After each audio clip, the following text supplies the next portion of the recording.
Welcome to this episode of Relatively Famous, the podcast where I, Chip White, interview relatives of famous people.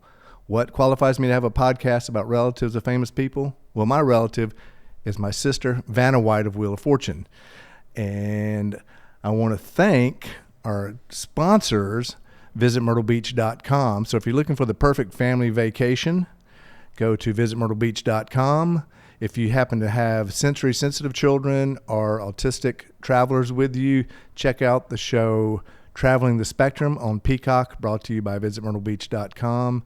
It'll give you some advices and some great opportunities for travel in Myrtle Beach if you have a sensitive sensory child. And again, that's our sponsors, visitmyrtlebeach.com, my hometown area. And today's guest is Cindy Cash. If you know the name Cash, you're thinking the right one. Johnny Cash's daughter, Cindy, is going to be our guest today, and I'm super excited to have a chat with her.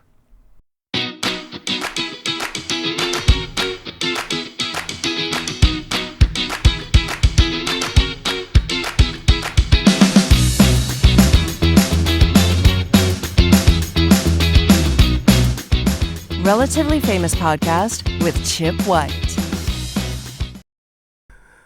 Cindy, welcome to Relatively Famous. I'm super excited to have you on today.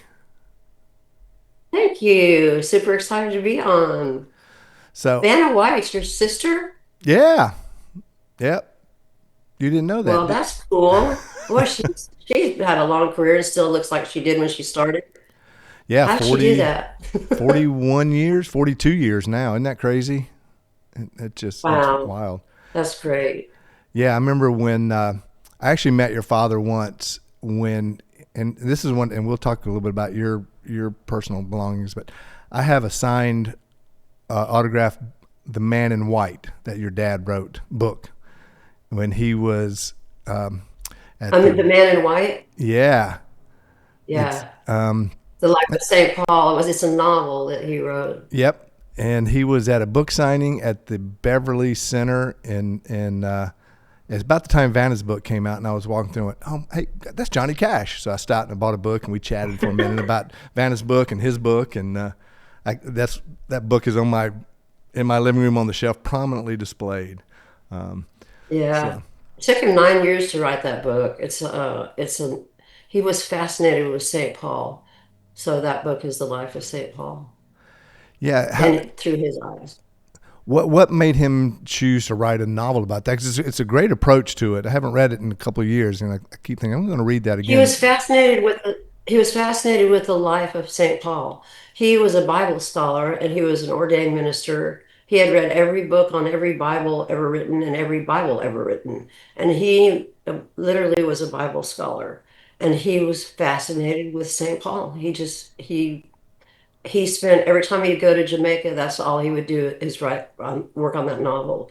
And after 9 years, he decided to publish it. He was really proud of that, and it's a very amazing novel. I got about three-quarters through it and went, "Oh, Dad, this is a lot to take in." Yeah, like I said, I did. I mean, a lot of times people will go to a book signing and get a book, get it signed, and not read it. And I actually remember reading it, and like I said, it's been 30 years or more. I need to go back and read it. Yeah, I do too. Yeah, get all the way through it this time, right? Yeah. Yeah. So we connected kind of. You had just done another auction of some personal items. What brought Yes. that about, and how do you choose what to let go of? It wasn't easy. There's some things I will never let go of. I have every letter my dad ever wrote to me since I was a little girl. And he would always write us individually, never just to the four of us girls separately, together. It was individually, especially as I got to be a teenager. I have letters that say, P.S. You owe me $176 for your long distance phone calls when you were at my house. So, because we spent summers in Nashville with Dad, and then the school year in California with my mom. So when I would come to his house, I would call my friends in California and just, kind of just pick up the phone and dial direct. And he had this thing about long distance phone calls. He said, they're the biggest waste of money to me in the world. So I have all those letters. I have one that says at the bottom, college, Cindy College. Those are precious to me and never part with them. Those will go down to my daughter and my grandson. But the things I chose for the auction were things I thought I wanted to share with the fans. It's been 22 years. It'll be 22 years September 12th since Dad left this world. And 22. I'm Wow. sorry, I just, 22 years, yeah. it still seems I like thought the yesterday to fans me. have kept him alive all these years. The fans have, when they come up to me, they say, I'm so honored to meet you because of him. It's not me, it's because of him. And they've kept him alive for me. And I thought, you know what? I've got tubs of things like our electric bill from 1964 that had Dad's name on it. That went for $1,400. Our $8 electric bill from 1964. So I thought this was the right thing to do. It was little things like that, but we are putting together, something bigger than that, that is kind of a secret right now. But these were things, just little things I wanted to share with the fans that I thought it was important. Yeah, I love the fact that you've kept the letters. I actually have probably 90% even today of the cards and letters that my sister wrote, but before she was famous, and she would be off at college and she'd write me a letter, and at the bottom it'd go, P.S. Write me back, you little shit. It's like, so I obviously was Yeah. not very good at I returning have one letter letters. that, and I don't know what my letter said. I have no idea, but I have one letter that starts out saying, Dear Cindy, I guess I deserved most of what you said in your letter. And I thought, oh my gosh, what did I say? I was mad at him for something. I don't know what. Yeah. But it was so funny to me now to read that letter. And then it goes on to say, I love you as much as I love any of my children. I wish you lived with me all the time, but you don't. And we'd have to, things, it's just, I don't know what I said in my letter, but I think I was saying, because Roseanne had moved there and was living with him, and my brother lived with them full time, and I didn't. And I didn't like the fact that I didn't get to live with them full time, and they did. And I must have said something about that. Yeah. But it was, or either that or we had an argument. Nobody really argued with my dad except me. You, He actually put in his second autobiography, Cindy can fight like her mother. So that's funny. my mother is Johnny's first wife, by the Right. way. Right. Not And so June Carter's my stepmother. there's seven siblings or seven children, right? You have six. Seven. June had two daughters by two previous marriages, and Dad had the four of us by my mother. So when they got married, they had six girls between them, and then they had my brother. Dad and June had my brother, so Right. there was half brother to all six girls. Wow. Same father, same. Well, except for my stepsisters, of course, they had Right. different fathers. So Still, Dad had five children, four girls and one boy, but biologically. six I'm number girls in three one daughter. house. Woo. Bless him. Six girls grew up in his house. Yeah. I'll That's, never. He wrote when we were teenagers, listening to rock and roll music. He'd say, "Could you shut your door, please?" Really nice, He'd come in and go, "Can I shut the door?" And then he finally came in one day and said, "I wrote a song for you girls, and it was called 'I Will Rock and Roll with You If I Have to.'" I don't know if you've ever heard it, but it's really funny. oh, I'll have to check that one out. I'm Yeah, not so good. familiar with it. He Now, sang it on the Johnny Carson show, actually. oh man, he had an amazing career. Now, and everybody, like I always Yeah. say, look, if you don't know who our guest is related to, Google them, and most people won't have to. But what now you have tried to not tried, you have stepped out in your own light before. You've been a singer or a singer, and you and Marty, I think, did music together too, right? Let's hear something about Cindy, because everybody knows Johnny, but a Yeah. lot of people aren't familiar with your life. I moved to Tennessee full time when I was 19 and immediately went on the road with Dad. I was on the road with him for 27 years. What's 27 that? years.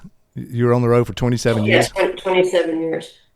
And off and on sometimes, but full time for 5 years everywhere. Whenever he left, I left. And that's how I got to know my dad. And that's how I got to be so close to him. I was extremely close to my dad. Um, and my little sister was the mama's girl. I was the daddy's girl. And Roseanne was the professional. And Kathy was also kind of a daddy's and a mama's girl. But we, um, when I moved here, that's what I did. I went on the road with him. And when I was married, I was started dating Marty. He was already playing guitar for Dad, but that didn't last too long. We were for 5 years we were married, but Yeah. and I kept going on the road with Dad, and Marty was not on the road anymore, and I continued to travel with Dad. So and you sang? Did you sing with him while you were Yeah, traveling? He would bring me out about midway through his concert, and we would do a duet together, and then he would leave the stage and leave it to me, and I would sing an original that I wrote or something I had chosen, whatever. He would always let me pick what I wanted to sing. And then he would come back out, and then I would come back out at the end of the concert and sing the gospel songs with him and the Barber family. That's amazing. I had Jerry Lee Lewis's sister on, and I had no idea how much she toured with her brother. And so it kind of fascinates me to hear the stories of families that are out. Well, there was a year in let's see, I was 29 years old, and Peggy Lynn, Loretta's daughter, George Jones and Tammy Winnett's daughter, and Kathy Twitty, Conway Twitty's daughter. The four of us put a band together called The Next Generation. And Georgette was only 18, and she stepped out. But the three of us, other girls, took that on the road for a year, and just did our own thing in Canada, all the way across Canada for 6 months. Every time I would get to a venue, they would say, "Which one of you is the cash girl?" And I'd say, "Me." They say, "Call your dad." I say, "Yeah, I know." I gave him my itinerary, and he called every night to make sure I got to the next venue and that I was okay. And he's like, "I don't like this. I don't like you on the road without me. You need to come home and go on the road with me." And I said, "Dad, I want to do this. Just let me do it for a little while. I want to try it on my own." And I mean, I got offered a record deal by MCA Records, but it wasn't what I wanted to do. It, I mean, I'm a songwriter. I call myself more of a songwriter than a singer. Since Dad passed, I haven't sang but maybe 10 times since he passed. Wow. But I write almost every night. Now, And are you writing songs for I go in the you? studio and record my songs. So you're writing them for you, not for other artists, or are you pitching to other people to sing Well, them? I've never pitched my songs, but everybody thinks that this is what I need to be doing is pitching them. And I just finished one about Dad, about the day that he passed, because I lived with him. June died 4 months before him. Right. And I moved in with him immediately because it was him, the employees, and a nurse living in that house, that 13,000 square foot house with no family. And I had just got married, and I said, "Sorry, I got to move in with my dad." And I stayed with him every minute for 3 months. I didn't leave that house Wow. until the very last day. And he said, I don't know if I can get through this very easily, but one morning, I mean, every morning I would hear him screaming for his coffee at 5 a.m. So I would get up before the sun with him, get him his coffee, and this one morning he didn't holler for me, but I went in there and he was still laying in the bed, and I said, "You get up out of that bed and get dressed. What are you still doing in that bed?" He said, "I don't feel too good today."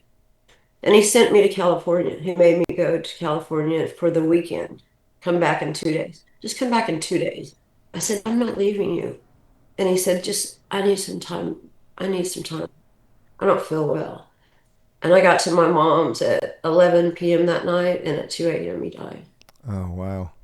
I think he probably He didn't want me. he didn't. He Yeah. knew.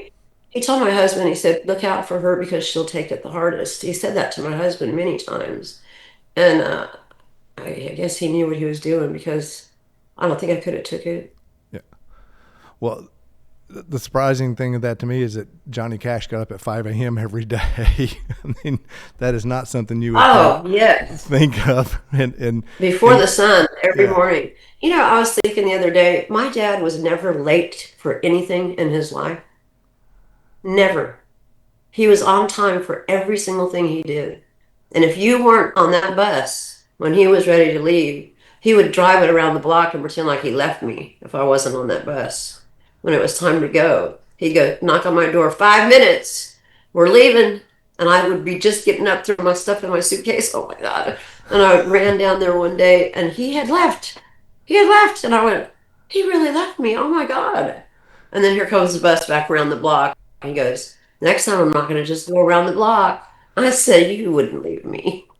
He would have never left me, but Did you he was test always him? on time. When he says 8 o'clock, he meant 8 o'clock. Yeah, that's great.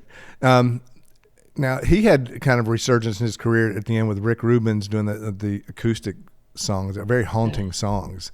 Was Very what was the thought of the family when he started doing when those came out? I mean, it wasn't typical well, Johnny we were Cash. thrilled that his career had been boosted, and that they weren't ignoring him anymore because he was an amazing writer, an amazing entertainer, an amazing man. He was the kindest man I ever knew and the funniest man I ever knew. He was very funny. And when Rick Rubin relaunched his career, it was such a blessing. We were so happy and he was so happy. I remember him saying, the young people seem to like me again. I feel like I'm in the 50s. And I said, that's because you're so cool, Dad. You're just cool. He goes, I am pretty cool, aren't I? I said, yeah, you're pretty cool. He really was because there's so much about his career He that was. we forget about the TV shows and kind of on the edge of the rock and Right. roll era and country and the folk Look scene. at I the mean, the people that were whole on the Johnny Cash show in 1969. Neil Young, Linda Ronstadt, the Monkees. Chris Christopherson's first TV appearance, Neil Young's first TV appearance. Bob Dylan was on it. These people, most of them had never been on TV. I mean, the Monkees had, of course, but yeah. most of them had never been on TV. And he loved all music, and he wanted to give everyone a chance. So, what was life like for you in California during the winter? Because let's talk a little bit about Cindy. Because, like I said, I know we could go on all day about your dad because his career in life is phenomenal and all encompassing. What was life like for you growing up, where you would spend summers in Nashville, school in L.A. And there Well, was they didn't get divorced till I was 10. So, I was still living with mom and dad till I was 10 years old. And I remember mom told us that they were getting a divorce. And I said, what's a divorce?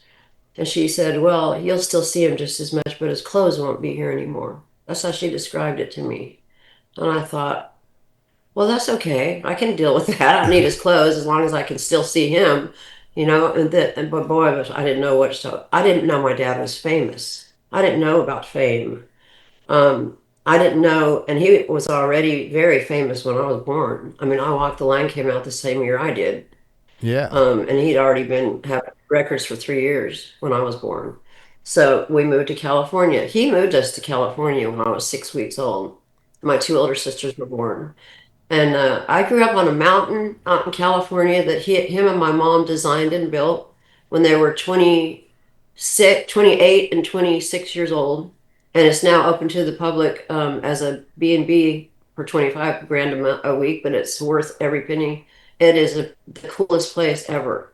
Some friends of mine own it, and so I get to go up there all the time now.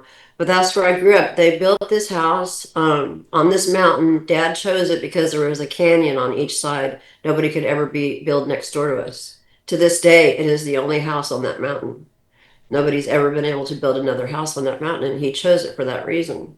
But then he would go out on the road and leave mom and us four little girls up on that mountain in California with rattlesnakes and tarantulas and scorpions. And I remember standing behind my mom's skirt while she shot this 8 foot rattlesnake 15 times before it quit crawling. It was, oh, Wow. anyway. But when I was 10 and then he didn't come home anymore is when I started realizing something's wrong here. And then he took us to Tennessee for the first time. But he would fly to California, drive from the airport to my mom's, which was an hour and a half, pick us up, and bring us back to Tennessee. She wouldn't let us fly alone until we were older teenagers. And he would do that every summer. And then when he would come to LA to do it, like Columbo or Little House on the Prairie, all those TV things he did, he would send for us, and we would stay with him at the Beverly Hills Hotel and one of those bungalows that are like a little cottage, so we'd all Yeah. be together. So up until I was 19, when I moved to Tennessee, I saw him all the time. I never stopped seeing him.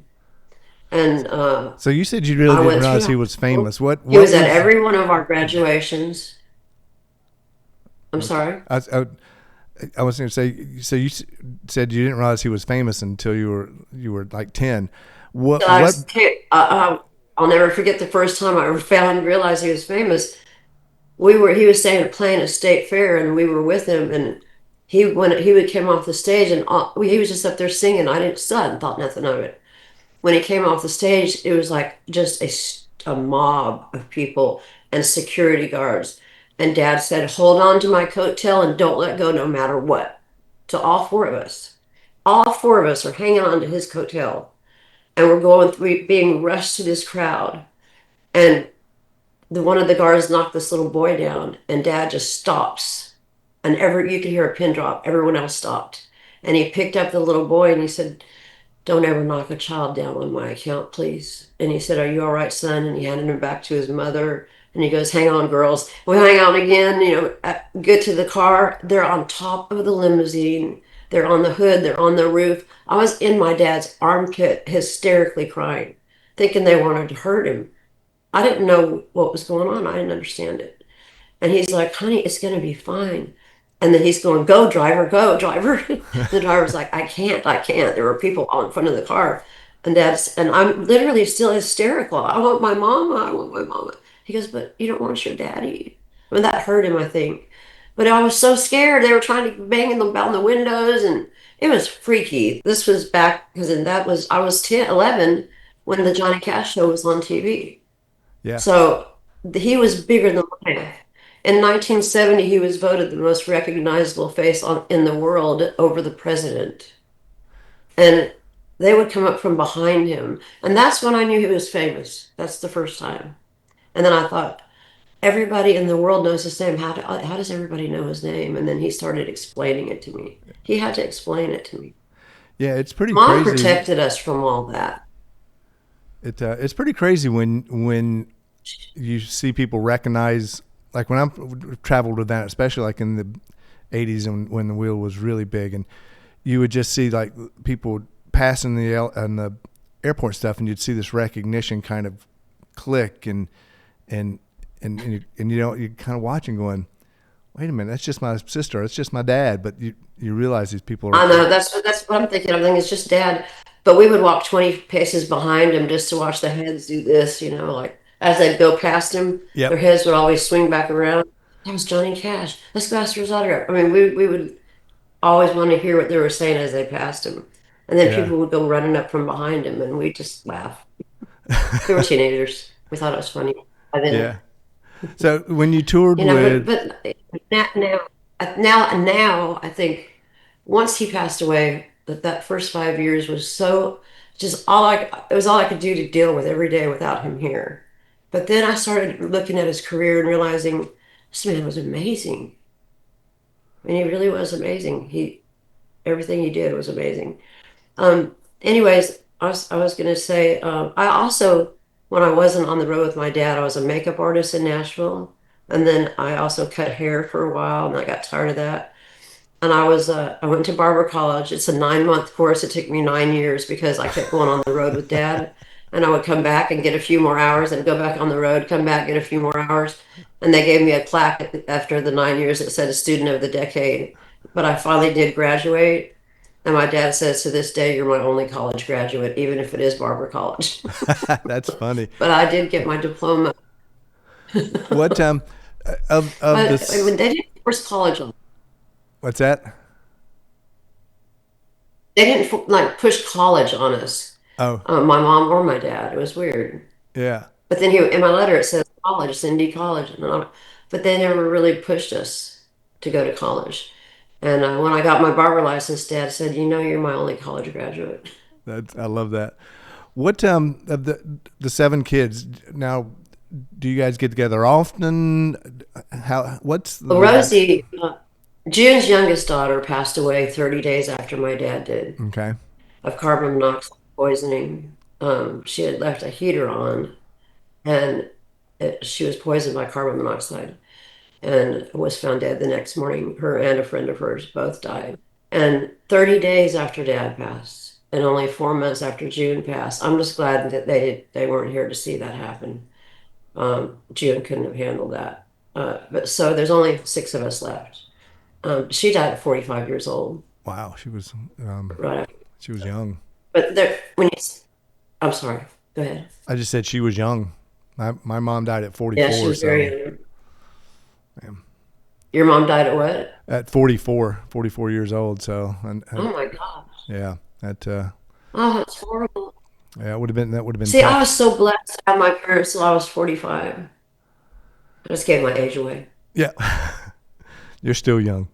The Now we're getting kind of close to the 30-minute mark. I love I was fascinated by the fact that you toured with Kathy Twitty and Peggy Lynn. yeah, what was that like? The dynamics of four children of country royalty. Oh, Peggy Lynn and I are still friends today. I mean, we had a blast, her and I did. It wasn't that easy. Everybody was used to being the daughter of, of this person or that person. And we were young. We were in our 20s. Peggy was only 21. And I was 29. And Georgette, she didn't ended up not going, but she still performs today. She's wonderful. She's an amazing performer. And I really don't know what Kathy Twitty's doing these days, but back then we had fun. We had a lot of fun. I I actually, have very good memories, and I learned a lot. I learned a lot about how much I appreciated my dad's bus after traveling in a van for 6 months. oh yeah, I have a lot of children of country people. I had Hoyt Axton's son and some of the Statler brothers, and it's interesting to hear them all talk. And speaking of Kathy Twitty, I actually did some DMing with her on Facebook about being a guest because she performed at a club where I worked at in North Myrtle Beach in the 80s. And she's like, well, I don't really do it good. But here's my sister's email. Talk to her. Maybe she'll do it. Yeah, Yeah. Joni Twitty. Yeah, Yeah. I knew all of them. I really didn't grow up knowing a lot of children of singers. I grew up knowing a lot of the singers, like Tex Ritter was at our house when I was growing up. The Statler brothers were always at our house. The Oak Ridge Boys traveled with Dad for a while, so I knew all of them. Carl Perkins, I knew Jerry Lee Lewis's daughter actually was auditioned to come out on the road with us when Georgette quit, and she ended up, I forget what happened. I think her dad got sick and she ended up having to stay with him. I think Phoebe Lewis, Jerry Lee's Yeah. daughter, she was going to go on the road with us too. So we had auditioned, and then Gigi Garner ended up going on the road with us. James Garner's daughter, the Okay. actor, Yeah. because we ran out of kids that could go with us. And she was great. She was a great singer. She went on the road with us for a while. Well, you'll have to kind of text all these people and say, "Hey, look, I was on this amazing podcast with Vanna White's brother, and you I should know. you should be guest on it."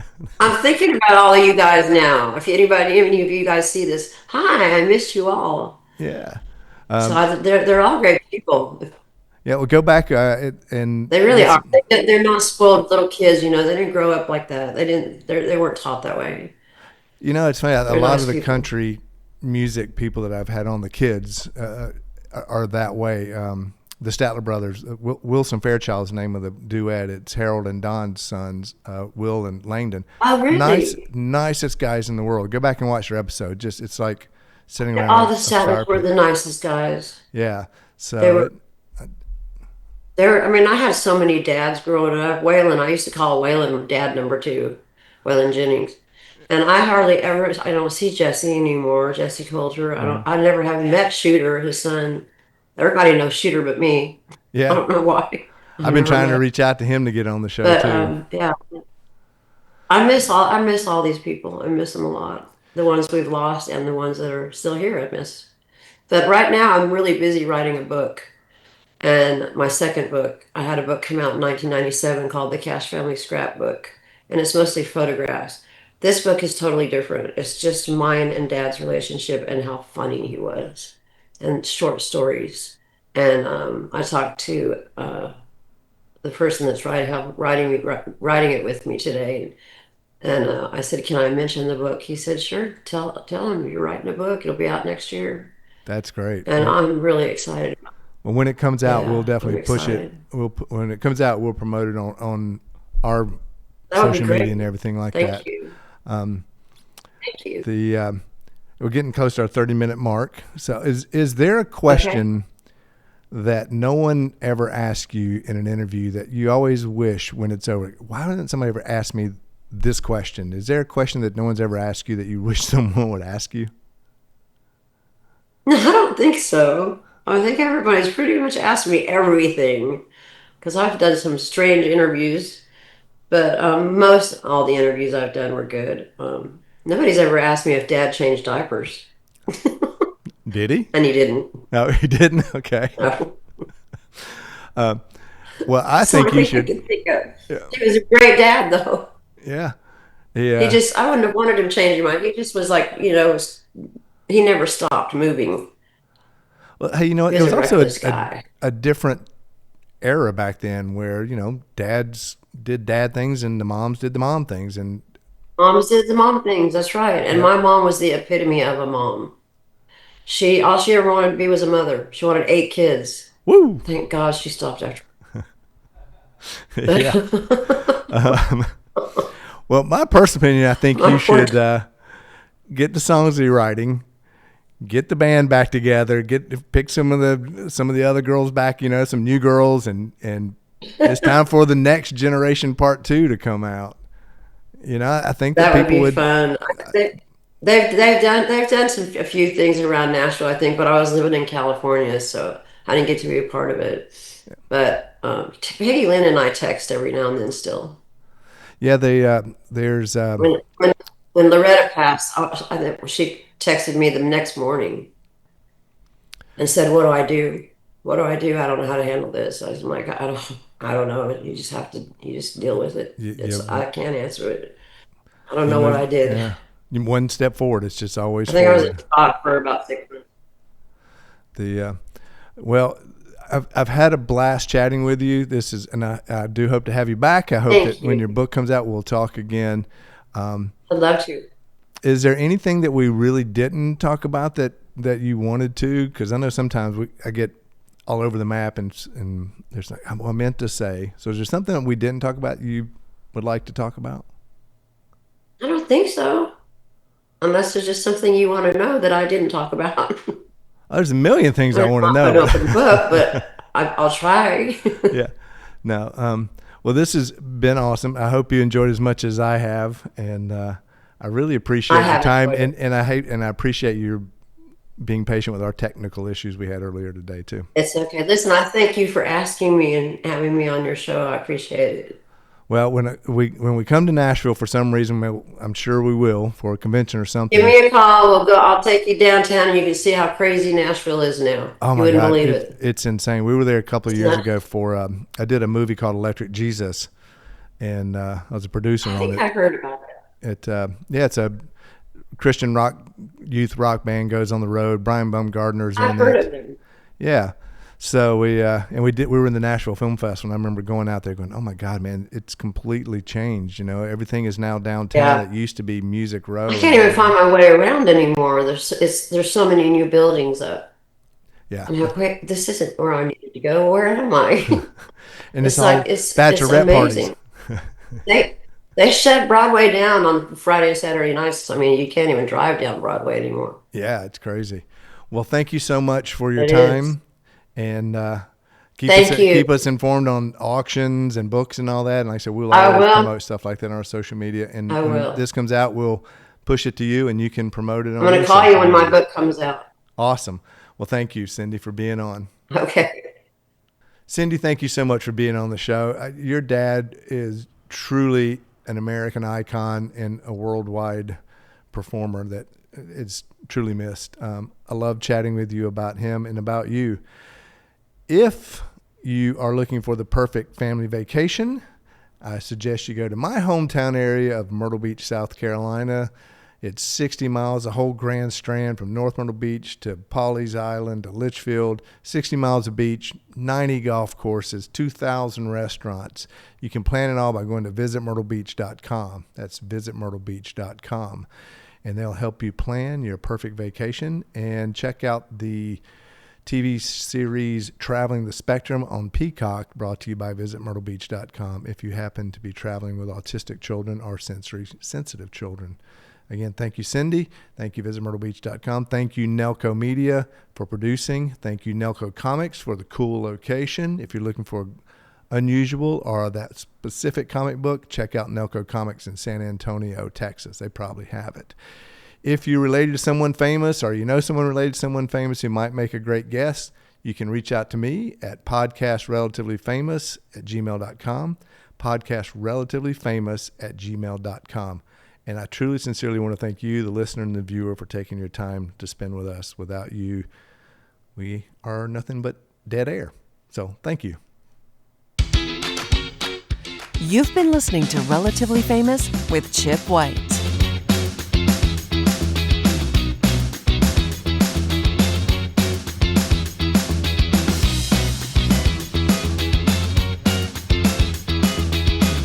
Please like and subscribe to Relatively Famous with Chip White.